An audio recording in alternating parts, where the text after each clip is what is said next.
Assalamualaikum warahmatullahi wabarakatuh.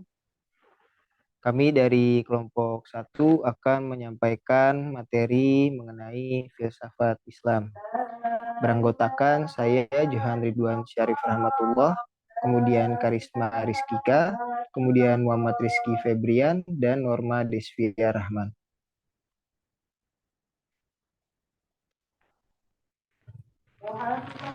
Yang pertama mengenai pengertian filsafat. Filsafat ini berasal dari bahasa Yunani, filosofia, filia yang berarti cinta dan sofia yang berarti kebijaksanaan atau meletakkan sesuatu pada tempatnya. Sehingga dapat diartikan sebagai suatu gagasan yang penuh kebijaksanaan dan kebenaran. Kemudian menurut terminologi, filsafat adalah suatu ilmu pengetahuan yang merupakan proses perenungan atau pemikiran untuk mencari hakikat kebenaran segala sesuatu. Menurut Kamus Besar Bahasa Indonesia, filsafat adalah pengetahuan dan penyelidikan dengan akal budi mengenai hakikat segala yang ada, sebab, asal, dan hukumnya.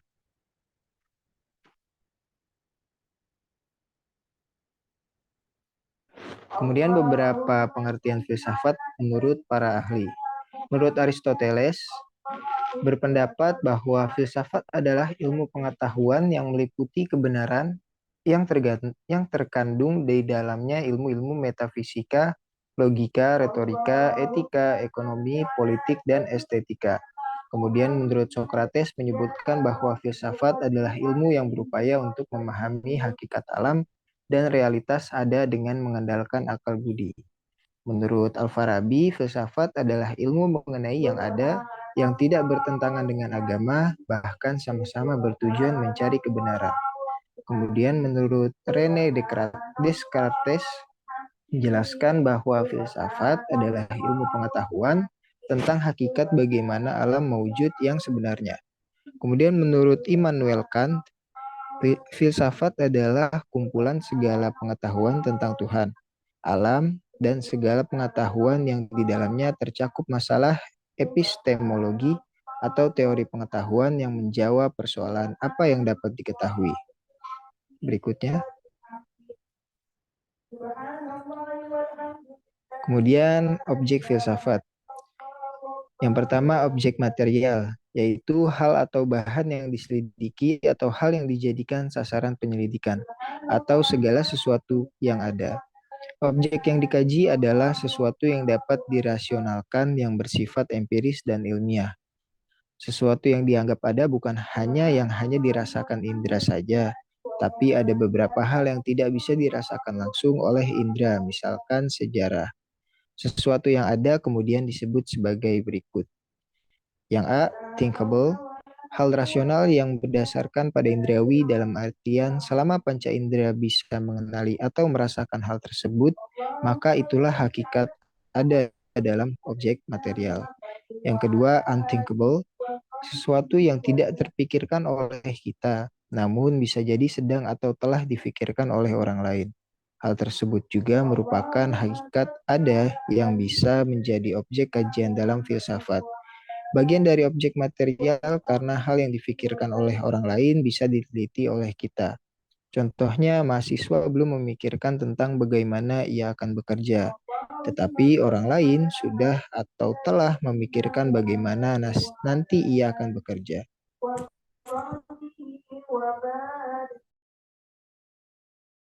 Lalu selanjutnya di objek filsafat ada unthinkable, adalah sesuatu yang tidak pernah terfikirkan namun diyakini ada. Satu-satunya hal tersebut adalah adanya Tuhan.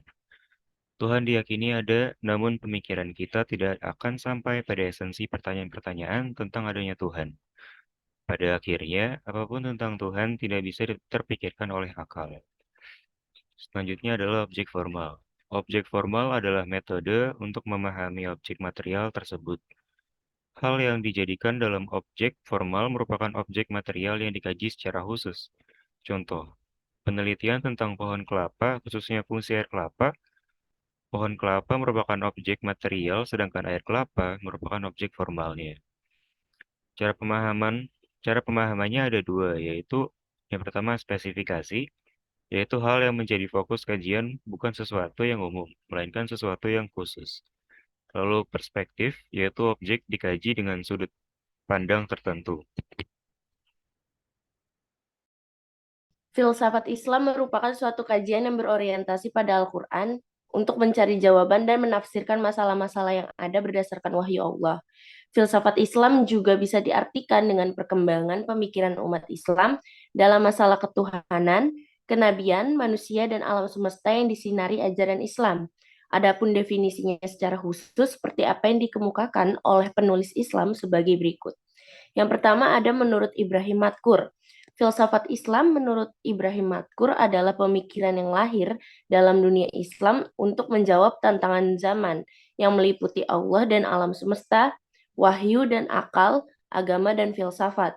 Kemudian yang kedua menurut Ahmad Fuad Al-Ahwani.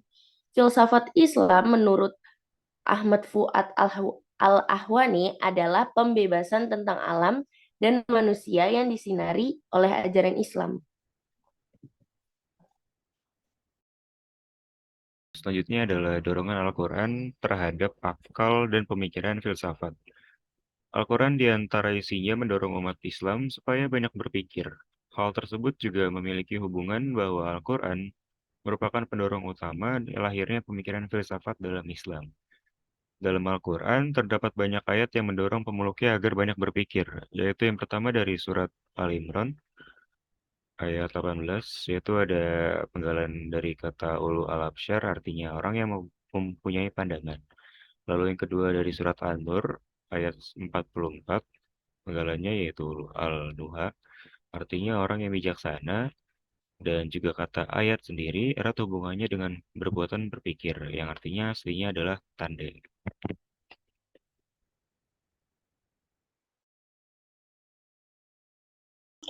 Selanjutnya, akal dalam Islam menduduki posisi tinggi dan terhormat. Oleh karena itu, berpikir dan menggunakan akal adalah ajaran yang jelas dan tegas dalam Islam.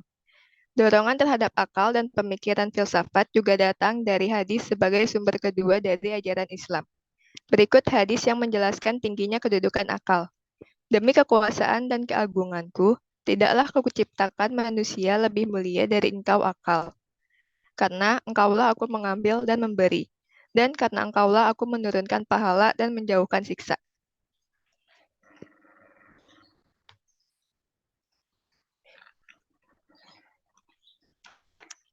Selanjutnya, hubungan filsafat Islam dengan ilmu-ilmu keislaman lainnya.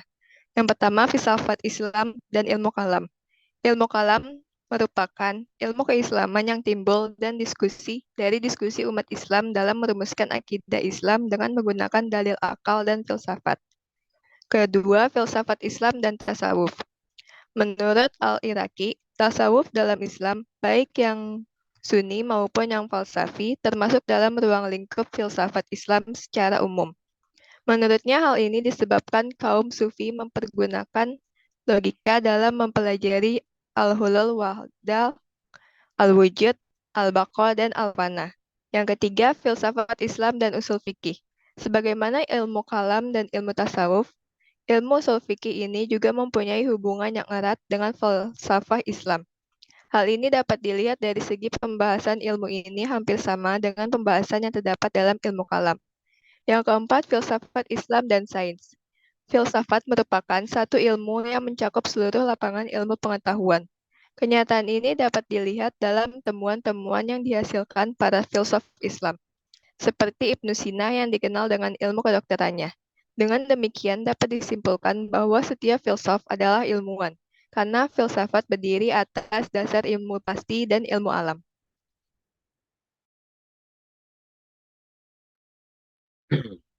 Selanjutnya adalah hubungan filsafat Islam dengan filsafat Yunani. Secara historis, para filsuf Islam banyak menerjemahkan buku-buku Yunani ke dalam bahasa Arab. Pemikiran para filsuf Islam pada saat itu juga masih banyak terpengaruh oleh pemikiran-pemikiran dari filsuf Yunani, seperti dari Aristoteles. Filsafat Islam dapat dikatakan sebagai pengembang dan penerus dari filsafat Yunani. Secara pemikiran, antara filsafat Islam dengan filsafat Yunani adalah sama-sama pada pola pikirnya saja, yaitu berpikir dengan kehendak bebas dan tanggung jawab manusia, yaitu rasional dan liberal.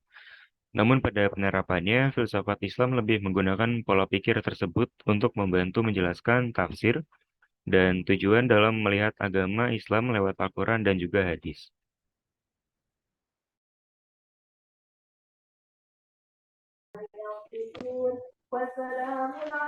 Baik, kita masuk pada sesi pertanyaan. Ada 4 pertanyaan dan masing-masing akan dijawab oleh anggota kelompok kami. Pertanyaan yang pertama yaitu dari Maulida Sahla Sabila akan dibacakan oleh Rizky Febrian dan dijawab oleh Rizky Febrian. Dipersilakan. Oke, terima kasih Johan. Jadi pertanyaan dari Maulida Sabila adalah saat ini masih cukup sering terjadi perdebatan mengenai filsafat Islam. Apakah benar sampai sekarang filsafat itu sendiri masih dianggap tabu dalam ajaran Islam? Jawabannya adalah ada pernyataan seperti ini. Seseorang dapat menjalankan agama tanpa filsafat. Tapi berfilsafat tanpa disertai agama itu membahayakan. Realita pernyataan ini dapat dilihat pada kehidupan para filsuf Islam seperti dari Al-Kindi, Al-Farabi, dan juga Ibn Sina. Al-Kindi, Abu Yusuf Yakub bin Ishaq, ia dikenal sebagai filsuf Islam pertama yang sebelum dan setelah mengenal filsafat, hingga meninggal dunia, ia tidak pernah meninggalkan ajaran-ajaran agama Islam. Singkatnya, filsafat tidak melemahkan imannya, justru iman itu yang bertambah kuat. Ketaatan dan kecintaannya terhadap agama semakin mengakar. Semua itu terbukti saat ia menentang keras filsafat dari Aristoteles. Ia melihat alam sebagai makhluk kekal dan tidak musnah. Di sini Al-Kindi menegaskan bahwa yang kekal itu hanya Allah, alam dan isinya semuanya musnah.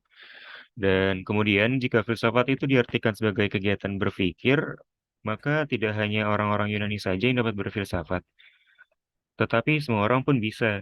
Menurut para filsuf Muslim, berfilsafat yang dalam bahasa Arab disebut sebagai hikmah, falsafah atau ulul al-wail bukan hanya sekedar wacana kosong, tetapi bertujuan untuk mengatakan dan sesungguh-sungguh mengajarkan yang benar sesuai dengan pengetahuannya itu. Contohnya dari Ibnu Sina. Ibnu Sina memandang filsafat sebagai salah satu proses mencapai kesempurnaan jiwa manusiawi untuk menjadi manusia yang lebih baik. Kira-kira begitu jawabannya, Salah. Semoga menjawab. Terima kasih.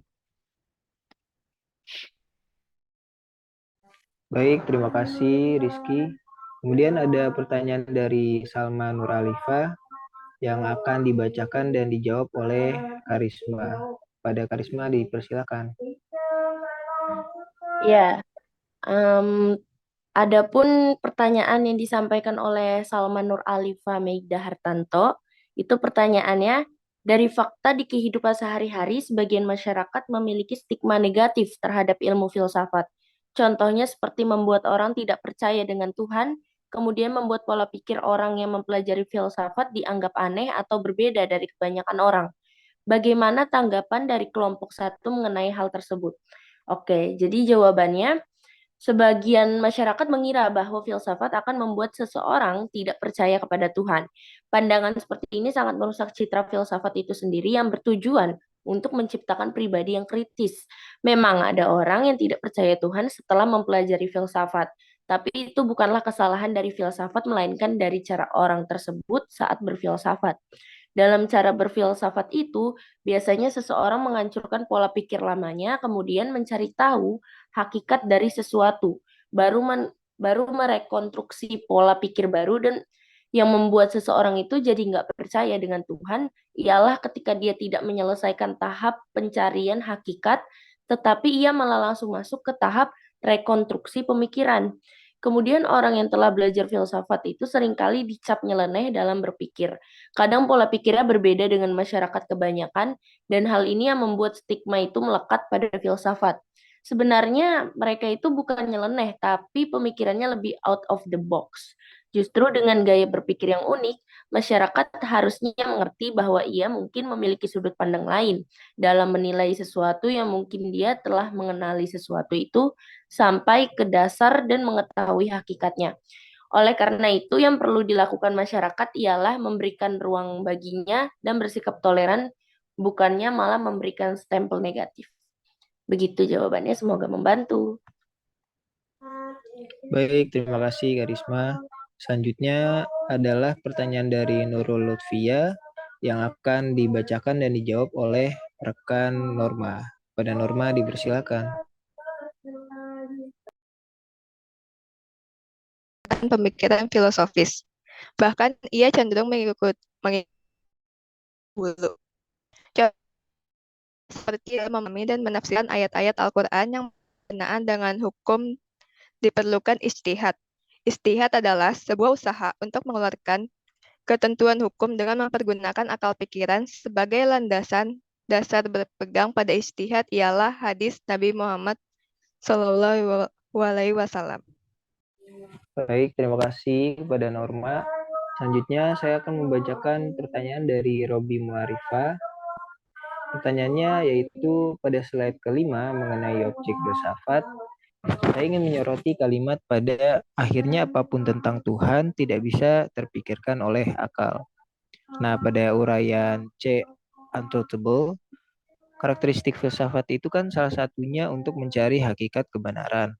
Lalu kenapa ya pada pertanyaan-pertanyaan esensi tentang adanya Tuhan, pemikiran kita dikatakan tidak akan sampai? Apakah pada bagian ini filsafat menjegal akal untuk berpikir, sehingga dikatakan akal kita mustahil mengetahuinya? Hasil diskusi kami, jawabannya dalam pertanyaan tersebut terdapat dua hal atau poin yang ditanyakan. Yang pertama, apakah pada bagian tersebut filsafat menjegal akal untuk berpikir, sehingga dikatakan akal kita mustahil mengetahuinya? Jawabannya tidak menjegal. Justru filsafat di poin ini menyadarkan akal kita bahwa ada hal yang tidak dapat dimengerti hanya dengan akal.